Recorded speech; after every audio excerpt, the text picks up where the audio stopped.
मैंने जिसको दिल ये दिया है, मैंने जिसको प्यार किया है वो। बॉलीवुड के एक ऐसे चॉकलेटी अभिनेता जिनकी खूबसूरती उनके को एक्ट्रेस पर भारी पड़ती थी, चाइल्ड आर्टिस्ट के तौर पर अमिताभ बच्चन, श्रीदेवी और अनिल कपूर के साथ स्क्रीन शेयर करने वाले कलाकार जिनके क्यूटनेस पर लाखों हसीनाएं फिदा हुआ करती थीं।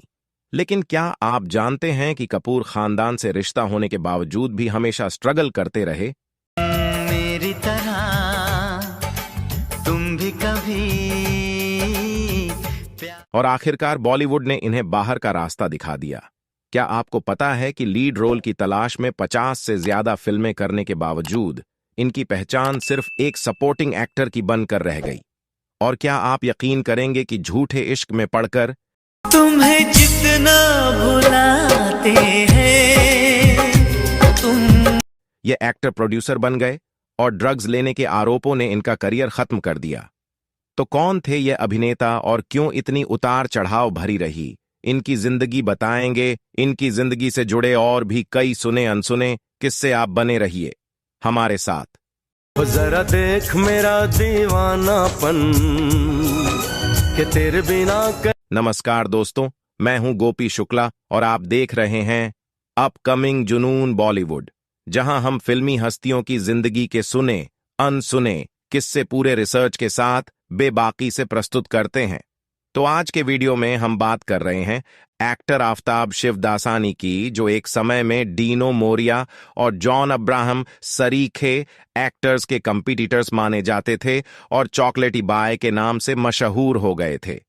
लेकिन इससे पहले कि इनके करियर, फिल्मोग्राफी और कंट्रोवर्सी की चर्चा करें, चलिए जानते हैं कि आफताब ने शुरुआत कहां से की। आफताब शिवदासानी का जन्म सिंधी पिता और ईरानी मां के घर 25 जून 1978 को मुंबई में हुआ था। आफताब बचपन से ही काफी क्यूट थे और शायद यही वजह रही कि नन्हे आफताब के पास टीवी कमर्शियल्स की लाइन लगी रहती थी। खबरदार, मुझे खाओगे तो दांत हिला दूंगा। अबे जा, ये सिबा का फ्लोराइड वाले स्ट्रॉन्ग दांत। महज 14 साल की उम्र में ही आफताब ने अपने क्यूटनेस के लिए फेयरएक्स baby of the year award भी अपने नाम कर लिया था। आफताब की स्कूलिंग मुंबई के सेंट जेवियर हाई स्कूल से हुई थी और इन्होंने अपना ग्रेजुएशन मुंबई के ही एचआर कॉलेज ऑफ कॉमर्स से पूरा किया था। कॉलेज में आने से पहले आफताब करीब 350 टीवी कमर्शियल्स में काम कर चुके थे और बतौर चाइल्ड आर्टिस्ट बॉलीवुड में इनकी एंट्री भी हो चुकी थी। चाइल्ड आर्टिस्ट आफताब को पहली बार अनिल कपूर और श्रीदेवी स्टारर फिल्म 1987 में आई मिस्टर इंडिया में काम करने का मौका भी मिला। फिल्म सुपरहिट रही और नन्हे आफताब को भी नोटिस किया जाने लगा था। मिस्टर इंडिया के बाद आफताब ने चाइल्ड आर्टिस्ट के रूप में और कुछ सुपरहिट फिल्मों में काम किया, जिनमें से 1980 आखिर में आई फिल्म शहंशाह, 1999 चालबाज, 1999 अव्वल नंबर, 1990 सीआईडी, 1994 इंसानियत शामिल रही। इन सभी रोल्स में आफताब के अभिनय को खूब पसंद किया गया। हालांकि फिल्म शहंशाह में इनके अभिनय ने डायरेक्टर्स, दर्शकों और क्रिटिक्स का ध्यान भी अपनी ओर खींचा। फिल्म में इन्होंने सुपरस्टार अमिताभ बच्चन के बचपन का रोल यानी इंस्पेक्टर विजय कुमार श्रीवास्तव के बचपन की भूमिका निभाई थी, जिसे खूब पसंद किया गया था। कॉलेज पास आउट करने के बाद आफताब को काम की तलाश थी और उन्हीं दिनों फिल्म डायरेक्टर राम गोपाल वर्मा अपनी फिल्म मस्त के लिए उर्मिला के अगेंस्ट किसी फ्रेश चेहरे की तलाश में थे। टैपली एस्पायरिंग एक्टर्स का ऑडिशन लेने के बावजूद जब राम गोपाल वर्मा को कोई पसंद नहीं आया, तब फिल्म की हीरोइन उर्मिला मातोंडकर की बहन ने डायरेक्टर साहब को आफताब के कुछ कमर्शियल्स दिखाएं और इनका नाम सजेस्ट किया। राम गोपाल वर्मा ने भी बिना देर किए आफताब को ऑडिशन के लिए बुला लिया। आफताब ने अपने एक इंटरव्यू में खुद बताया था कि राम गोपाल वर्मा ने उन्हें कॉल करके 1 घंटे के अंदर मिलने को कहा था। आफताब के पहुंचने पर राम गोपाल वर्मा ने उन्हें एक सीन समझाया और परफॉर्म करने को कहा। आफताब की परफॉर्मेंस देखने के अगले दिन ही राम गोपाल वर्मा आफताब के घर पहुंचे और कहा कि तुम मेरी अगली फिल्म मस्त के हीरो रहोगे। 1999 में आई फिल्म मस्त बॉक्स ऑफिस पर कुछ खास कमाल नहीं दिखा सकी। मेरी तरह तुम भी कभी। लेकिन इसके गाने हिट रहे और आफताब की एक्टिंग को भी खूब पसंद किया गया। फिल्म में अपने अच्छे प्रदर्शन के लिए आफताब ने बेस्ट डेब्यू एक्टर का जी सिने और स्टार स्क्रीन अवार्ड भी अपने नाम किया था। इसके बाद इन्हें 2001 में आई विक्रम भट्ट डायरेक्टेड फिल्म कसूर में काम करने का मौका मिला। इस फिल्म में आफताब नेगेटिव रोल में नजर आए, जिसे दर्शकों से लेकर क्रिटिक्स ने भी खूब सराहा और आफताब ने best actor in negative role का जी सिने अवार्ड भी अपने नाम किया था। आफताब के अच्छे प्रदर्शन के बदौलत इनके पास ढेर सारी फिल्मों के ऑफर्स आ गए।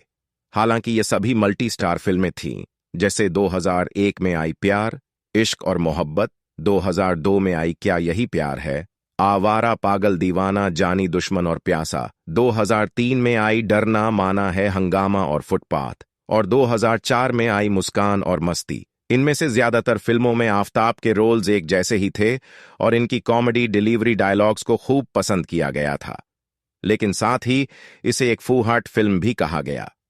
हालांकि मस्ती के बाद 2005 से 2019 के बीच भी आफताब को सिमिलर रोल ही मिल रहे थे, जिनमें से ज्यादातर फिल्में मल्टी स्टार ही रहीं, जैसे 2005 में आई दीवाने हुए पागल, 2006 में आई शादी से पहले और अनकही 2008 में आई द ताली और मनी है तो हनी है, 2009 में आई आलू चाट डैडी, कूल एंड कमबख्त इश्क, 2012 में आई प्लेयर्स और 1920 एविल रिटर्न और 2013 में आई ग्रैंड मस्ती, 2004 में आई क्या कूल है, हम 3 और ग्रेट ग्रैंड मस्ती और 2009 में आई फिल्म सेटर्स। इसके बाद आफताब ने कई फिल्मों में काम किया, लेकिन कहा जाता है कि इन्होंने अपने रोल को लेकर कोई एक्सपेरिमेंट नहीं किया और मल्टी स्टारर फिल्मों में सिर्फ एक तरह के रोल्स ही करते रहे, और शायद यही वजह रही कि फिल्मों में इनके होने या नहीं होने से दर्शकों को भी ज्यादा फर्क नहीं पड़ता था और धीरे धीरे इन्हें वो फिल्में भी मिलनी बंद हो गईं। तो साथ ही जानकारों का यह भी कहना था कि आफताब ने फिल्मों के सिलेक्शन में इतनी ज्यादा गलतियां की, आखिरकार इन्हें एक नॉन सीरियस एक्टर मान लिया गया था, जिसे फिल्म की स्क्रिप्ट या उसमें अपने किरदार से कोई मतलब नहीं रहा। जो मिला उसे साइन कर लिया, जिसमें उन्हें सबसे ज्यादा नुकसान उन कॉमेडी फिल्मों से हुआ जो बेहद अश्लील डायलॉग से भरी हुई थी।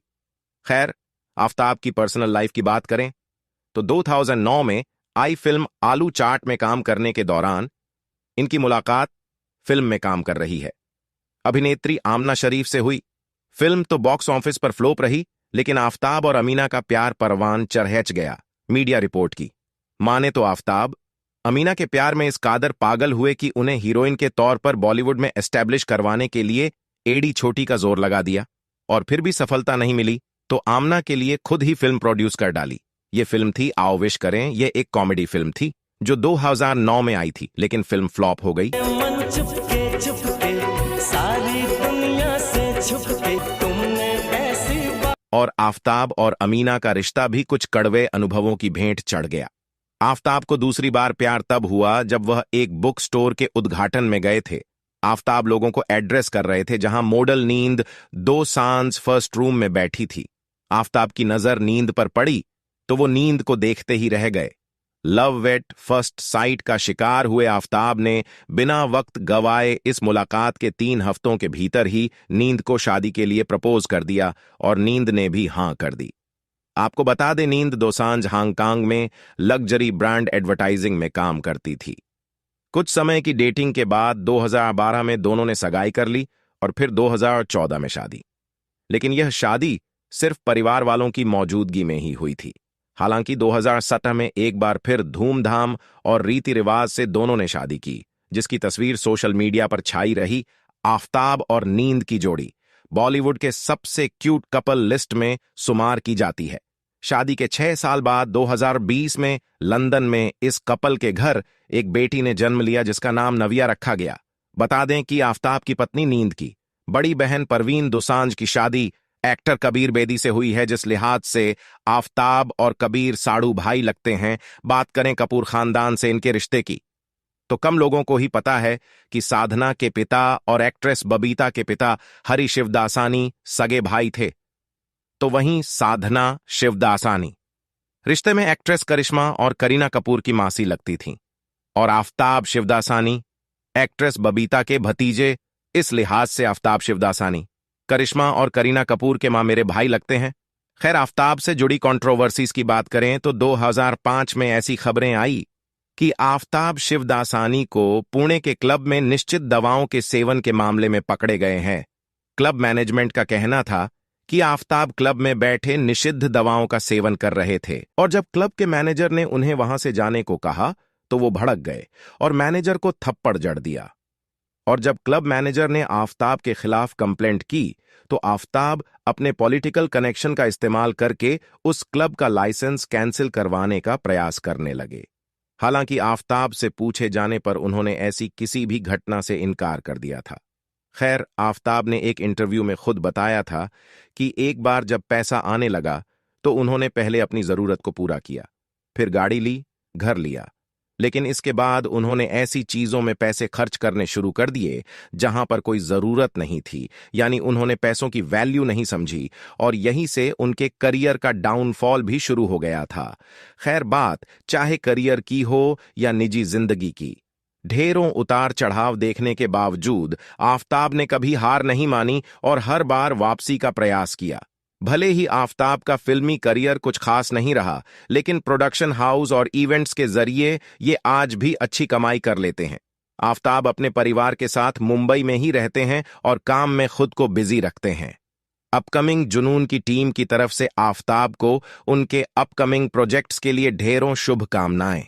तो दोस्तों, आज का हमारा यह वीडियो कैसा लगा हमें कमेंट बॉक्स में जरूर बताएं। बॉलीवुड की किसी और स्टोरी के साथ अगले वीडियो में आपसे फिर से मुलाकात होगी। तब तक के लिए नमस्कार, जय हिंद, वंदे मातरम।